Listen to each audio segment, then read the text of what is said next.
देखो बच्चों, अपने वाणिज्य व्यवस्था में पाठ 2 पूरा किए। उसके स्वाध्याय पाठ 1 और 2 के तुम लोगों को चौपड़े में करने हैं। आज अपने पाठ 3 धंधाकीय सेवाएं भाग 2 बिजनेस सर्विस पार्ट 2 पे जाएंगे। आजकल हमारे जीवन में बैंकिंग सेवाओं का खूब अधिक महत्व बढ़ता जा रहा है। वर्तमान समय में वाणिज्य का महत्व आजकल बढ़ता जा रहा है। वाणिज्य में व्यापार की प्रवृत्ति के उपरांत आनुषंगिक सेवाओं का भी समावेश किया जाता है। व्यापार के साथ साथ बैंकिंग सेवाओं के अलावा खेती, उद्योग जैसे अनेक क्षेत्रों में उपयोगिता बढ़ती जा रही है। विश्व में सर्वप्रथम बैंक ईस्वी सन 1407 में जिनीवा में प्रारंभ हुई थी। बैंक शब्द बैंकों पर से उद्भव हुआ है। रोमन साम्राज्य में इस शब्द का उद्भव हुआ था, जहाँ पर ऋण देने वाले को बंद परिसर में बीचों बीच बैंकू नाम से जाने वाली एक लंबी बेंच पर अपनी छोटी मोटी काम चलाऊ दुकानें लगाया करते थे, जिस पर से आज हम एक अलग प्रकार से बैंक की रचना करते हैं। बैंक किसे कहते हैं? तो बैंक अर्थात रिजर्व बैंक के मतानुसार मांगे जाने पर तुरंत अथवा निर्धारित अवधि के अंत पर वापिस करने की शर्त पर ऋण देने के उद्देश्य से बचतों को एकत्रित करने वाली संस्था को हम बैंक कहते हैं। बैंक अर्थात तुरंत जो मांगा जाए धन और तुरंत प्राप्त हो, तो उसे भी सरल भाषा में हम बैंक ही कहेंगे। बैंकिंग की सेवा देने वाली संस्था को बैंक के रूप में जाना जाता है। बैंक के कार्य, बैंक के कार्यों को 2 भागों में बांटा जाता है, एक मुख्य कार्य और एक गौण कार्य। ऐसे तो बैंक का सर्वप्रथम कार्य जमा राशि को स्वीकार करना और विनियोग अथवा ऋण देना दूसरा कार्य, अर्थात कि जिन लोगों के पास बिन उपयोगी बचत हो, ऐसे लोगों के पास से कम ब्याज पर बैंक धन एकत्रित करती है, ये बैंक का प्रथम कार्य है। और जिन लोगों को, अर्थात कि ऐसे लोग जो व्यापारी, उद्योगपति अथवा जिन लोगों को आवश्यकता हो, ऐसे लोगों को अधिक ब्याज पर ऋण उधार देती है, ये बैंक का दूसरा कार्य।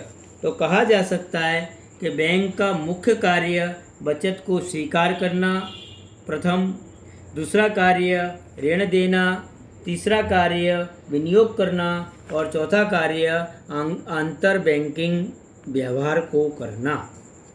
उसी प्रकार बैंक के कुछ गौण कार्य भी है, जैसे कि ग्राहकों के वित्तीय व्यवहारों को संभालना, चल विनिमय संबंधी व्यवहार करना, साख पत्र देना जिसको अपने क्रेडिट लेटर ऑफ क्रेडिट भी कहते हैं, ट्रैवलर्स चेक देना, बैंक ड्राफ्ट की सेवा देना, बैंक के साथ जुड़े हुए व्यक्ति की साख की सूचना देना, जमानती दलाल के रूप में सेवा देना और अन्य सेवाएं देना, जैसे ATM, demat, safe deposit vault, जिसे लॉकर की सुविधा कहते हैं। अब बैंक के मुख्य कार्य सर्वप्रथम अपने समझेंगे कि जमा राशि को स्वीकार करना अथवा जिन लोगों ने बिन उपयोगी बचत की हो, ऐसी बचत को स्वीकार करना। बैंक आम प्रजा के पास से बिन उपयोगी रकम बचत के रूप में स्वीकार करती है। बैंक में बचत राशि देने वाले को बैंक में जो रकम जमा की जाती है उस पर ब्याज का भुगतान करती है। बैंक का सबसे जिम्मेदारी वाला कार्य बचतकर्ताओं को अथवा बचतकर्ताओं का और जमा राशि कर्ताओं का विश्वास को बनाए रखना होता है। बैंक अलग अलग प्रकार से हमारी इस बचत को स्वीकार करती है।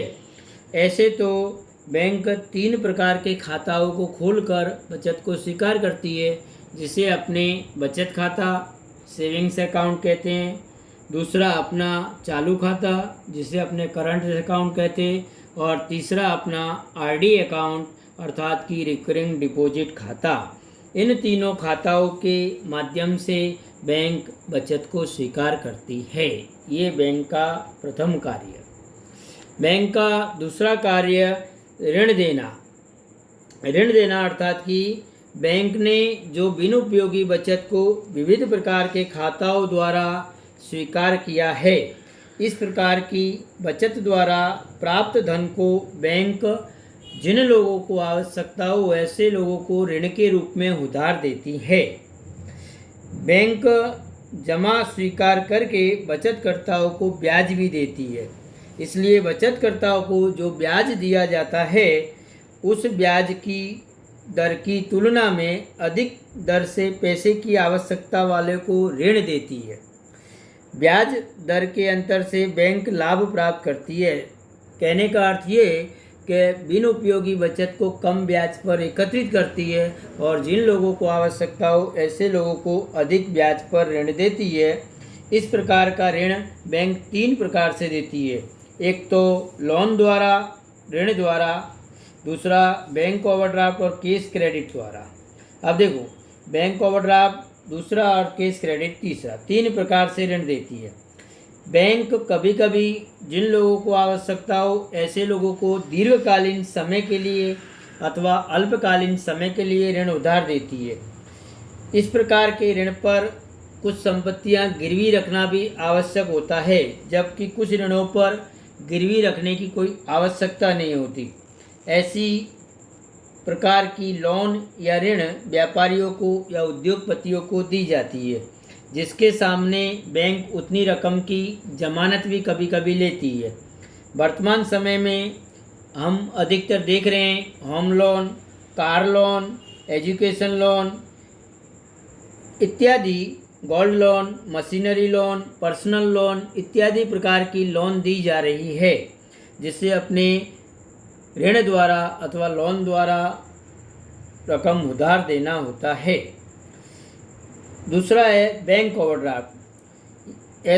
यदि ऐसा हो कि चालू खाता धारक पूर्व निश्चित की गई सीमा में या अल्प समय के लिए जमा राशि से अधिक राशि आहरित करे तो उसे बैंक ओवरड्राफ्ट कहते हैं। अथवा ऐसा कहा जाता है कि बैंक में जमा राशि से जो अतिरिक्त राशि निकाली जाती है उसे बैंक ओवरड्राफ्ट या बैंक अधिविकर्ष कहते हैं। ओवरड्राफ्ट का समय अल्प समय का होता है। यदि इस प्रकार का ओवरड्राफ्ट निश्चित समय के लिए दिया जाए तो उसे हम सीसी या केस क्रेडिट के नाम से जानते हैं या रोकड़ साख कहते हैं, और इस प्रकार बैंक ऋण उधार देती है। ये बैंक का दूसरा कार्य। बैंक का तीसरा कार्य विनियोग करना। देखो बच्चों, बैंक की पूंजी और प्राप्त राशि का ऋण और विनियोग न हो सके तो बैंक को पर्याप्त मात्रा में लाभ प्राप्त नहीं होता, अर्थात कि प्रतिफल नहीं मिलता। विविध स्थानों पर बैंक इस प्रकार की रकम का विनियोग करना महत्वपूर्ण समझती है अथवा विनियोग करना महत्वपूर्ण कार्य होता है।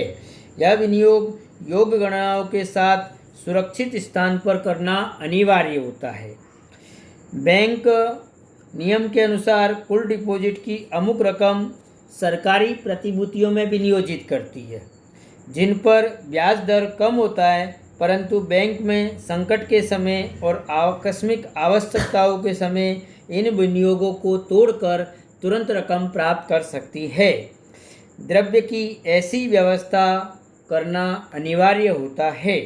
बैंक ज़्यादातर देखा जाए तो सुदृढ़ सरकारी प्रतिभूतियों में ही विनियोग करना अधिक पसंद करती है, जिससे बैंक का धन सुरक्षित बना रह सके और बैंक अपने ग्राहकों को तुरंत वापस कर सके। इसलिए विनियोग करना यह बैंक का तीसरा कार्य है।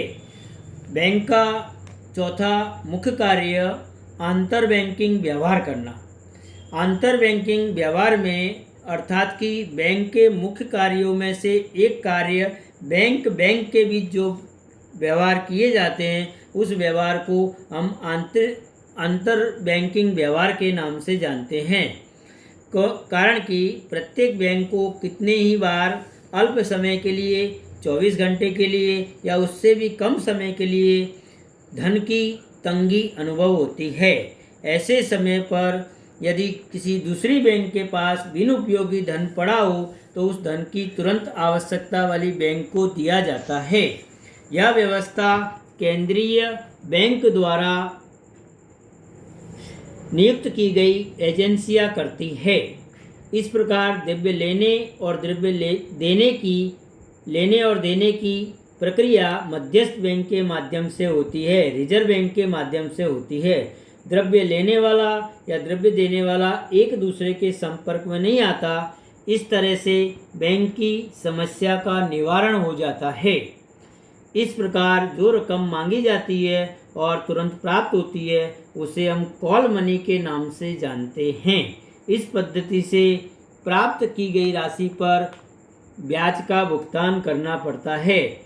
यह ब्याज का दर द्रव्य की मांग के आधार पर ही निश्चित किया जाता है। मांग और पूर्ति के आधार पर ब्याज का दर निश्चित किया जाता है, जिसे कॉल मनी रेट के रूप में जाना जाता है।